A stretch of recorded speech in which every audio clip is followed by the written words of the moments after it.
আজকে আলোচনা করব লিভার ফাংশন টেস্ট সম্পর্কে। আমার চ্যানেলটি যদি কারো সাবস্ক্রাইব না করে থাকে অবশ্যই সাবস্ক্রাইব করুন, লাইক কমেন্ট ও শেয়ার করুন। আর যদি কারোর ভালো না লাগে দেখতে থাকুন, দেখতে দেখতে ভালো লাগা ভালোবাসা হয়ে যাবে। ধন্যবাদ। What do you mean about LFT? LFT means liver function test. It is a group of tests that can help the information about functional and status of the liver. Liver function test including measuring of albumin, various liver enzymes like SGPT, SGOT, GGT and alkaline phosphate, bilirubin and prothrombin, cholesterol and total protein. Liver function tests are two types: blood or urine. Blood is serum bilirubin, and enzymatical test is SGPT, SGOT, alkaline phosphate and GGT. And others is protein type, just like as protein, albumin, globulin, A0CO and prothrombin. Urine test is the urine bilirubin, bilirubinogen, urobilirubin. In according to Wikipedia, SGPT normal range is 10 to 40 international unit per liter, SGOT normal range is 10 to 35 unit per liter, alkaline phosphate range is 30 to 115 unit per liter, and gamma glutamate transamylase normal range is 7 to 15 international unit per liter, and bilirubin normal range is 0.6 to 1.2 milligram per deciliter in adult age.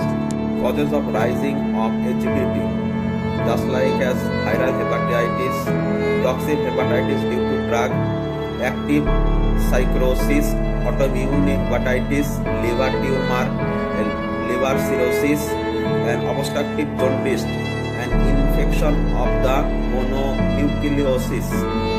Causes of rising of alkaline phosphate, viral hepatitis, toxic hepatitis, liver tumor, hepatocellular cirrhosis, biliary cirrhosis and bone tumor. Causes of rising SGOT, liver infection, liver cirrhosis and liver tumor, myocardial infection and myocardial disease. There are many kind of virus attacking our liver. They are such as hepatitis A, hepatitis B, hepatitis C, hepatitis D, hepatitis E and hepatitis G. To identify this virus, we can done many kinds of tests, just like as for hepatitis A,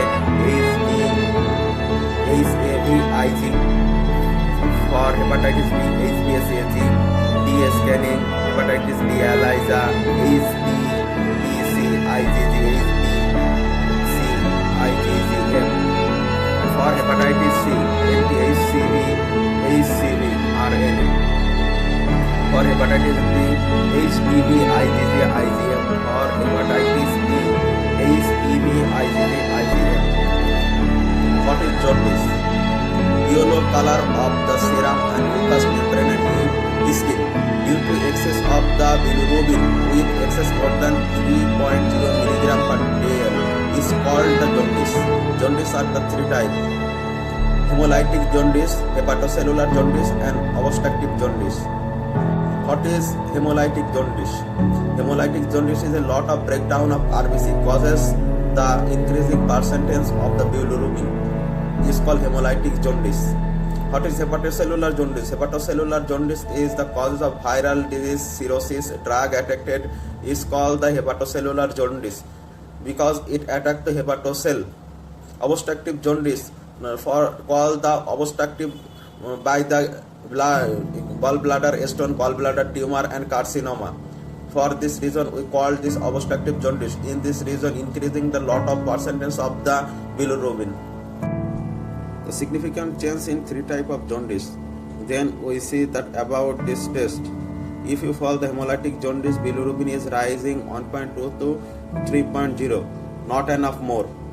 SGPT, see the normal, SGOT normal, alkaline phosphate is normal, GGT normal, albumin normal, prothrombin normal, and urine bilirubin normal, urine bilirubinogen is normal. If you follow the hepatocellular jaundice, bilirubin is rising more than 3.0 and 8.0.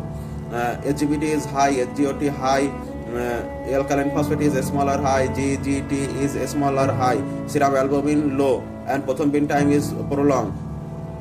Urine bilirubinogen in obstruction jaundice, we found the rising of the bilirubin HGPT and HGOT is smaller, high, but alkaline phosphate is the very high. Serum albumin is normal, and the prothrombin time is the prolonged. Urine bilirubin is present. This is found with the obstructive jaundice.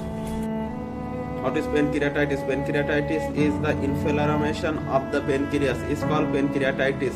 The serum amylase is and urine amylase is the appropriate test to identify the pancreatitis. The normal range of the serum amylase is a 70 to 220 international unit per liter, but urine amylase is more 100 to কথা বলবো liver function test কি এর নিয়ে বিস্তারিত। Liver function test একটা group of test যেখানে হচ্ছে blood ও urine দুই ধরনের টেস্টের মাধ্যমে আমরা কনফার্ম হতে পারি সেই লিভারের রোগী, লিভারে আক্রান্ত রোগী। যেরকম সিরাম অ্যালবুমিন হতে পারে। এনজাইম টেস্টের মধ্যে রয়েছে serum HGPT, HGOT, alkaline phosphate ও গামা গ্লুটামেট ট্রান্সঅ্যামাইলেজ। এছাড়া হচ্ছে বিলিরুবিন, প্রথমদিন টাইম, কোলেস্ট্রল ইত্যাদি বা টোটাল প্রোটিনও আমরা করে থাকি। এই ব্লাডকে আমরা দুই ভাগে ভাগ করে থাকি। একটা হচ্ছে ব্লাড টেস্টগুলোকে। লিভার ফাংশন টেস্ট সাধারণত দুই ভাগে করে থাকি, হচ্ছে ব্লাড ও দ্বিতীয় ইউরিন। ব্লাডের ভিতরে রয়েছে total bilirubin, HGPT, HGOT, alkaline phosphate, gamma glutamate, প্রথমদিন টাইম, অ্যালবুমিন, গ্লোবিউলিন রেশিও ও টোটাল প্রোটিন। আর ইউরিনে করে থাকি বিলিরুবিন, বাইল সল্ট, বিলিরুবিনোজেন। এখন HGPT ও HGOT কেন করা হয়? HGPT হলো সেই ধরনের এনজাইম যেটা শুধুমাত্র লিভার থেকে সিক্রেশন হয় এবং লিভারের যে সমস্যা এটা কনফার্ম হওয়ার জন্য HGPT টেস্টটা খুবই গুরুত্বপূর্ণ। আর HGOT লিভার ও হার্টের যে কোনো ধরনের সমস্যা হলে এটা টেস্ট করলে বোঝা যায়। অ্যালকালাইন ফসফেট সাধারণত আমরা করে থাকি সাধারণত বোনের হাড়ের কোনো সমস্যা আছে কিনা, তার কিডনির কোনো সমস্যা আছে কিনা, অথবা লিভারে কোনো অবস্ট্রাকশন আছে কিনা, তখন হচ্ছে অ্যালকালাইন ফসফেট করে থাকি।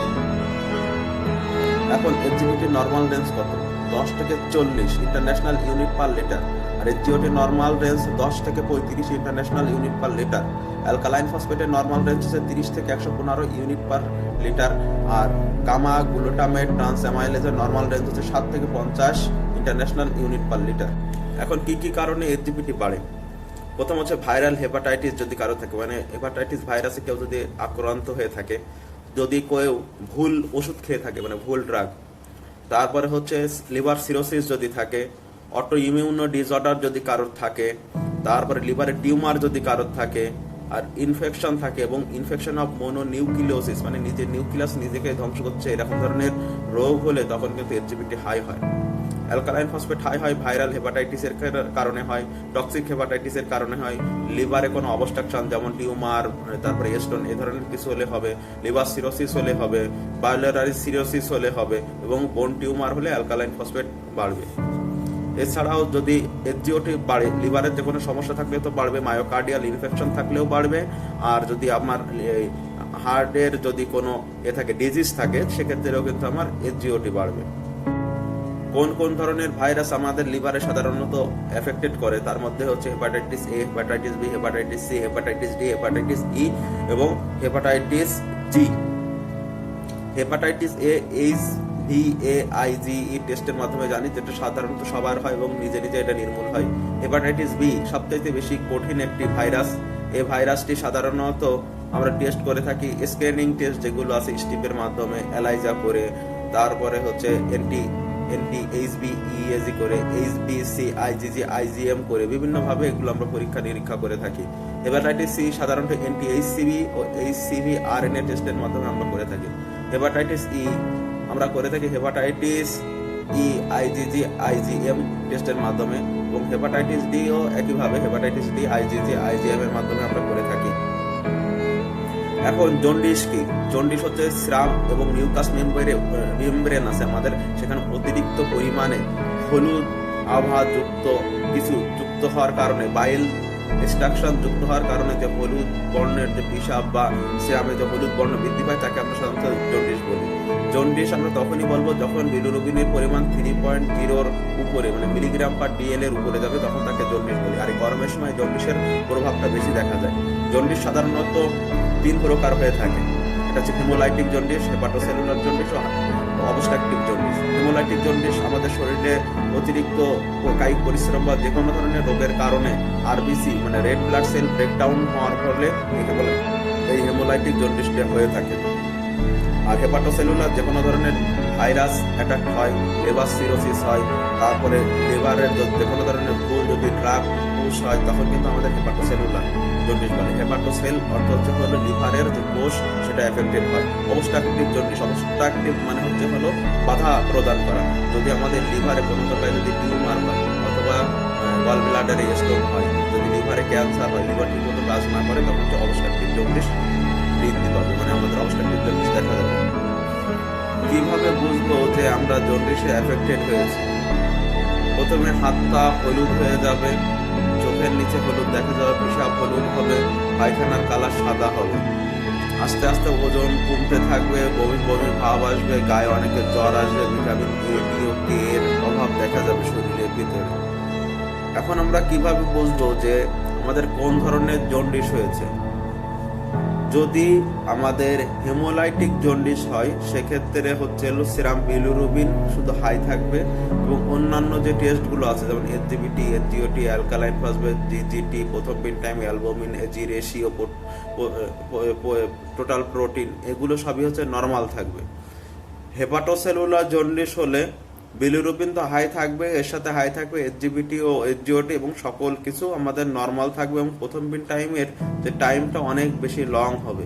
আর অবস্ট্রাকটিভ জন্ডিস হলে বিলিরুবিনটা প্রচুর পরিমাণে হাই হবে, এসজিবিটি, এসজিওটি সামান্য হাই পাবে এবং অ্যালকালাইন ফসফেট কিন্তু এর মাত্রা অনেক বেশি হবে এবং প্রথমবিন টাইমটা একটু বেড়ে যাবে এবং পেশাবের সাথেও কিন্তু আমরা বিলিরুবিন পাবো।